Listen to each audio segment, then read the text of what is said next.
سلام تماشابینان گرامی، خلاصه خبرهای مهم 16 آگوست تاجیکستان و منطقه را از پایگاه خبری بامداد برایتان پیشکش میکنیم.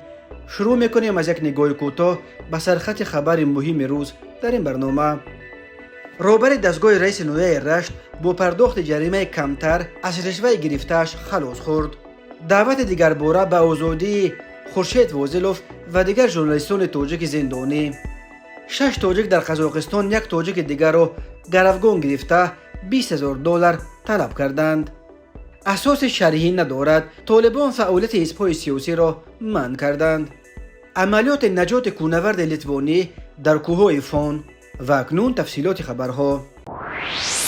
خالمحمد ارتقوف رهبر دستگاه رئیس نویه رشت که ماه ینور سال 2023 از جانب کارمندان اگنتی مبارزه با کروپسیا هنگام گرفتن پوره به مبلغ $10,000 دستگیر شده بود، با پرداخت همگی 60,000 سومانی جریمه خلاص خورده است و او را از تالار دادگاه آزاد کردند. تا اعلان حکمش ارتقوف به شرط بیرون نرفتن از محل زیست در آزادی قرار داشت، ولی از منصب رئیس دستگاه حکومت نویه کنار رفت. نصرالدین نظامزاده سردار ریاست تفتیشات اگنتی مبارزه با کروپسیا تاجیکستان روز 15 آگوست در نشست خبری این نیاد خبر آزاد شدن ارتقوف را تصدیق کرد. پرونده جنایتی شهروند ارتقوف بعد انجام تفتیشات پیشکی و تصدیق فکر عیبدارکنی به دادگاه نویه رشت سپرده شد و با حکم دادگاه جزای جریمه به مبلغ 60,000 سومانی تطبیق کرده شد. خبر داد نصرالدین نظامزاده بدون ارائه جزئیات. قبلا گفته میشد که خالمحمد ارتقوف منصب سردار شعبه معارف نویه رشت را به یک نفر به مبلغ $10,000 فروختنی بوده است. اون وقت برخی منابع خبر داده بودند که رهبر دستگاه این پول را برای رئیس نویه گرفته است و همراه ارتقوف رئیس نویه رشت رحیمجان مقیمی نیز دستگیر شده است. ولی مقیمی به گفت منابع پایگاه خبری بامداد بعد یک مدت کوتاه با کمک پشتیبان‌های پرنفوذش در دوشنبه توانست نه فقط از حبس آزاد شده در این پرونده از متهم به شاهد تبدیل مقام کند، بلکه منصب رئیس نویه را هم در دست خود حفظ کند. هرچند ارتقوف روز 20 ینور سال 2023 در حجره کاریش هنگام گرفتن پوره با دلیل شیعی به دست افتاده بود، ولی پرونده او را بر اساس ماده سبکتر 247 قسم 4 بند ب کودکس جنایتی جمهوری تاجیکستان جمع و بست کرده بودند. ولی حتی ماده 247 نیز همچون جزا برای قلوبی بجز از جریمه به اندازه از 1460 تا 2190 نشان دهنده برای صبح محروم ساختن از آزادی به مدت از 8 تا 12 سال را نیز پیش بینی میکند. دلیل بجای حکم زندان یا جریمه حد اقل بیشتر از پوره گرفته‌اش به همگی 60,000 سومانی جریمه که حتی از مبلغ پوره گرفته ارتقوف کمتر است خلاص خوردن رهبر سابق دستگاه رئیس نویه رشت معلوم نیست. تجربه دادگاه تاجیکستان نشان میدهد که اکثر منصبداران با پوره به دست افتاده در نهایت با پرداخت یگان جریمه ناچیز از جوابگری خلاص می شوند. کمیته دفاع از ژورنالیستان روز 15 آگوست سال 2023 در یک بیانیه ویژه حکم دادگاه تجدید نظر در مورد رد کردن درخواست بازبینی 7 سال حکم زندان ژورنالیست مستقل تاجیک خورشید وازلوف را محکوم کرده بار دیگر از مقامات تاجیکستان رهایی او و دیگر ژورنالیستان زندانی شده را طلب کرد. کارلس مارتینز دلا سیرنا مدیر برنامه‌های کمیته دفاع از ژورنالیستان در نیویورک گفت از سوی مقامات تاجیکستان رد شدن درخواست ژورنالیست خورشید وازلوف برای بازبینی حکمش دلیل دیگر است که دست داشتن دادگاه‌های تاجیکستان در زندانی کردن خبرنگاران را ثابت می‌کند. در یک سال آخر خورشید وازلوف علاکای هفتمین ژورنالیست تاجیک است که به سالهای طولانی زندان محکوم می‌شود. مقامات باید او و همه دیگر نمایندگان زندانی شده مطبوعات را بلافاصله آزاد کنند و ادعاها درباره بدرفتاری نسبت به وازلوف در بازداشت با مقصد به اعتراف گناه وادار کردن او را باید تفتیش کنند. خورشید وازلوف که 37 سال و 4 فرزند دارد ژورنالیست و حامی حقوق انسان بود و از دادگاه شهر پنجکند اساساً درباره مشکلات مردم وادی زرافشان گزارش می‌نوشت. او در گزارش‌هایش بسیار وقت از مقامات محلی تنقید می‌کرد.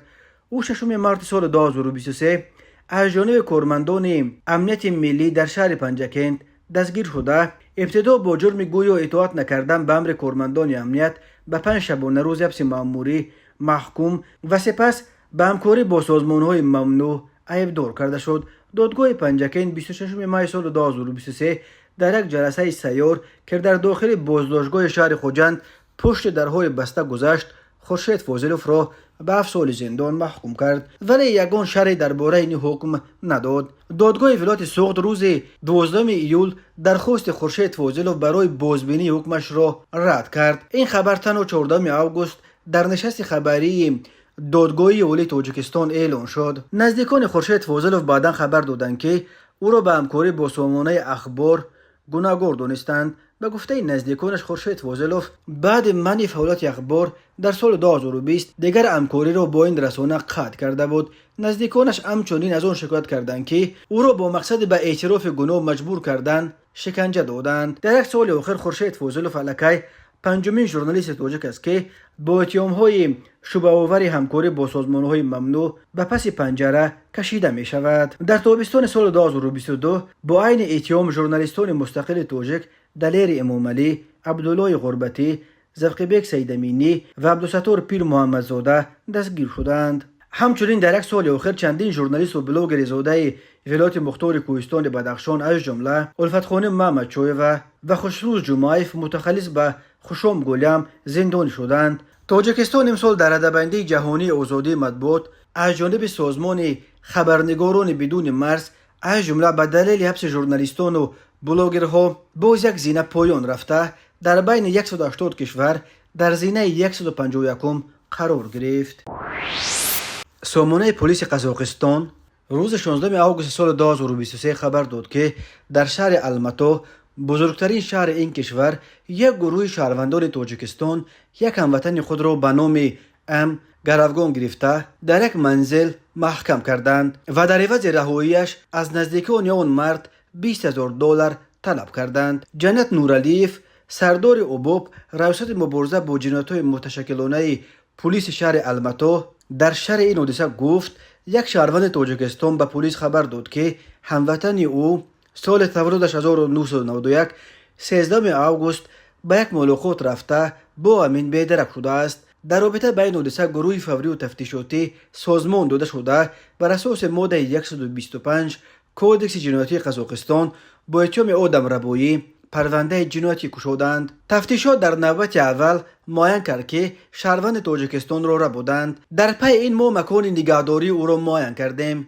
این منزل اجاره در نویه مدیو جایگیر شده بود. با کمک نیروهای ویژه عملیات ویژه برگزار کرده شد و 6 شهروند تاجیکستان با اتهام ربودت هموطن خود با مقصد طلب کردن پول به مبلغ $20,000 امریکایی دستگیر شدند. آنها گروگان را می زدند و جریان شکنجه او را ویدیو می گرفتند. نورعلیف خبر داد که گمان برشوندگان به حبس گرفته شدند و آنها برای آدم ربایی طبق قانونهای قزاقستان تا 12 سال زندان تهدید می کند. تفصیلات دیگر این قضیه سبب به اسارت گرفتن آن مرد و نام تاجیکستانی های دستگیر شده نشر نشده است. خود آنها و همین طور جبر دیده برای شرح ماجرا دسترس نیستند. پلیس قزاقستان عکس یک قسم بدن جبر دیده را نشر کرده است. از عکس دیده می شود که جبر دیده یک مرد جوان است و در بدنش آثار زیاد لطوکوب به نظر می رسد. تماشابینان عزیز، یادآور می شویم خلاصه مهمترین اخبار تاجیکستان را از پایگاه خبری بامداد تماشا دارید. برنامه را ادامه می دهیم. وزیر عدلیه حکومت طالبان روز 16 آگوست سال 2023 اعلام کرد که فعالیت اسپای سیاسی در قلمرو افغانستان به طور کامل ممنوع است. عبدالحکیم شریکی وظیفه وزیر عدلیه حکومت طالبان را بر عهده دارد. در برنامه حسابدهی دولتی به ملت تاکید نمود که فعالیت اسپای سیاسی اساس شرعی ندارد، به نفع ملت نیستند و مردم آن را نمیخواهد. بنا به گفته این منصبدار طالبان، حکومت آنها تمام قانونهای خود را مطابق با شریعت اسلامی تنظیم میکند. همچنین عبدالحکیم شریع یادآور شد که شرعی کردن قوانین در تاریخ افغانستان سابقه گذشته ندارد. لازم به یادآوری است که پس از غصب افغانستان از جانب طالبان و به سر قدرت سیاسی رسیدن این گروه، اکثر رهبران حزب‌های سیاسی افغانستان و سیاستمداران افغان خاک کشورشان را ترک نموده و بعضی از رهبران حزب‌های سیاسی فعالیت سیاسی خود را در خارج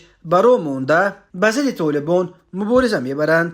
همچنین وزیر عدلیه طالبان در این نشست خبری خود گفت که در یک سال گذشته 38 سند قانونی و ده طرز العمل در وزارت عدلیه تهیه و برای بررسی در میان گذاشته شده است. بنا به گفته عبدالحکیم شرعی، حکومت طالبان در یک سال گذشته به 400 نفر وکیلان مدافع شهادتنامه وکیلی دادند. همچنین این وزارتخانه در یک سال 752 پرونده حقوقی را بررسی نموده به 298 تن از گمان برشدگان یاری حقوقی رایگان رسانیدند. این سخنان زمانی از طرف نماینده رژیم طالبان صدا می‌گیرد که از زمان به سر قدرت سیاسی رسیدنشان در افغانستان 2 سال کامل گذشت. کارشناسان سازمان ملل متحد در یک گزارش خود از رفتار حکومت طالبان در طول این 2 سال سخت تنقید و تاکید کردند که این گروه یگان تغییری از طالبان سالهای گذشته نکرده است. ذبیح الله مجاهد، سخنگوی طالبان، در یک مصاحبه تلویزیونی که 15 آگوست سال 2023 بخشیده به مناسبت دومین سالگرد به سر قدرت رسیدنشان نشر شد گفت حکومت طالبان ابدی است، ولی با گذشت 2 سال یگان کشور جهان حکومت طالبان را به رسمیت نشناخته است و حتی نزدیکترین متحدانش از عملکردهای آنها در برابر حقوق زنان و دیگر مشکلات بر سر مردم افغانستان آورده تنقید می‌کنند. طالبان باشند همه گونه ایرادهای جامعه جهانی را نادیده گرفته با تکرار میگویند که این همه مسائل داخلی افغانستان است و کشورهای خارجی نباید به آن دخالت کنند. مرکز مطبوعات کمیته حالتهای فوق‌العاده تاجیکستان روز 16 آگوست سال 2023 از انجام با موفقیت عملیات نجات یک کوهنورد خارجی در کوههای فان در نزدیکی شهر پنجکند در شمال و غرب جمهوری خبر داد. بنا به اطلاع نشر شده، گروه عبارت از 6 کوهنورد که همشان از لاتویا بودند برای فتح یک قلعه کوهستان فان عزم کرده بودند، ولی در راه فتح قلعه یکی از این کوهنوردان توماس پرپولینیس که 50 سال داشت جراحت برداشته است. گمان می‌رفت که بر اثر افتیدن از بلندی پای او شکسته است. برای انجام عملیات نجات و رسانیدن کمک به کوهنورد خارجی 6 نفر از واحد ویژه نجاتی بخش کمیته حالتهای فوق‌العاده در وادی زرافشان به محل حادثه سفربر کرده شدند. نجات بخشان با کمک تجهیزات کوهنوردی تا به بلندی که این حادثه در آنجا رخ داد بالا شدند و به توماس کمک اولیه رسانیده پایش را بستند و سپس او را پایین فراوردند. بعد فراوردن از قلعه، کوهنورد مجروح را برای تشخیص و طبابت به بیمارستان مرکزی شهر پنجکند انتقال دادند. در چند هفته آخر این حلقه 4مین عملیات نجات کوهنوردان خارجی در کوههای تاجیکستان است. در ماه ایول کمیته حالتهای فوق‌العاده از انجام با موفقیت عملیات نجات کوهنوردان از بلاروس، بریتانیای کبیر و روسیه که هنگام فتح قلعه‌ها در کوههای نویه‌های لخشغنام و ونج گرفتار مشکلی شده بودند خبر داد. تاجیکستان با کوهها و قلعه‌های سر به فلک خود در جهان شهرت زیاد دارد و هر سال صدا کوهنورد از کشورهای گوناگون با مقصد فتح این قلعه‌ها به تاجیکستان می‌آیند. کوهنوردی یک بخش عمده ساحه توریسم تاجیکستان به شمار می‌رود. مرکز مطبوعات وزارت کارهای داخلی تاجیکستان خبر داد که شب 14 آگوست سال 2023 تخمینا ساعت 21:30 راننده ماشین تمغه اوپل استرا رسولوف احمد خان سال تولدش 1996 ساکن شهر ترسونزاده هنگام با سرعت بلند حرکت کردن از سمت شهر دوشنبه به سمت شهر ترسونزاده در کیلومتر 54 شهر ترسونزاده از عهده دوره واسطه نقلیات نبرآمده به ماشین برخش تمغه شاگمن تحت اداره راننده خالقوف شمس الدین سال تولدش 1987 ساکن شهر دوشنبه برخورده است. در نتیجه راننده ماشین تمغه اوپل استرا رسولوف و مسافرانش محمد علی حاجی اکبر سال تولدش 1997، امیرعلی فیض الله سال تولدش 2001، تیموروف انور سال تولدش 1997 ساکنان شهر ترسونزاده و نابالغ رسولوف محمد علی سال تولدش 2008 ساکن شهر مذکور جراحت‌های وزن جسمانی برداشته در بیمارخانه بستری گردیدند. در بیمارخانه رسولوف احمد خان و نابالغ رسولوف محمد علی به هلاکت رسیدند. وزارت کارهای داخلی تاجیکستان قبلا خبر داده بود که صبح بر وقت 12 آگوست سال 2023 تخمینا ساعت 04:20 راننده ماشین تمغه مرسدس بنز نگمتوف محمود جان سال تولدش 1992 هنگام حرکت از سمت محله 34 به محله 31 شهر خوجند در روی ماشینگرد از عهده اداره واسطه نقلیات نور آمده به پایدوار ایستگاه نوروزگاه برخورده است.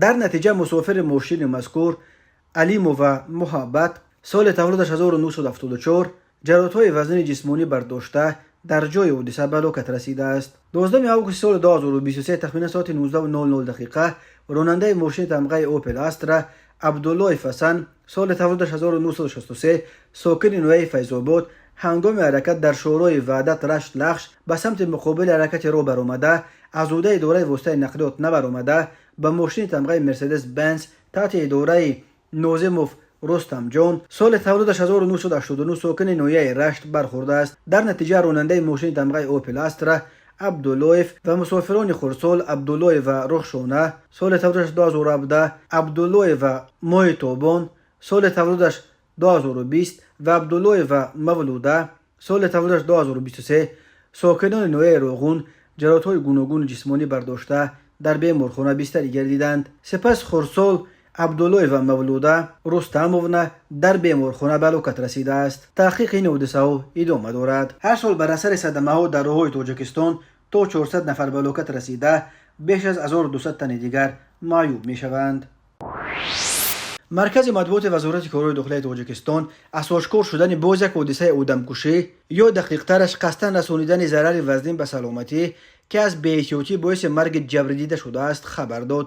بنا به اطلاع رسمی در نتیجه برگزار نمودن چاره‌بینی‌های فوری و جستجویی از جانب کارمندان میلیسیا مرد 38 ساله ساکن نویه ورزاب که پیش با جرم قاچاق مواد مخدر بر اساس ماده 228 کودکس جنایتی فدراسیون روسیه زندانی شده است با گمان قصداً رسانیدن ضرر وزین به سلامتی دستگیر شد. خود دستگیر شده و یا نزدیکانش برای شرح قضیه دسترس نیستند ولی بنا به فرضیه تفتیشات نامبرده صبح بر وقت 14 آگوست سال 2023 تخمین ساعت 05:00 هنگام در کوچه یکم ماه پایتخت قرار داشتنش به یگان اساس با مرد 59 ساله ساکن نویه رودکی مناقشه نموده دشنامه قبیل داده و رولت و کوب نموده است.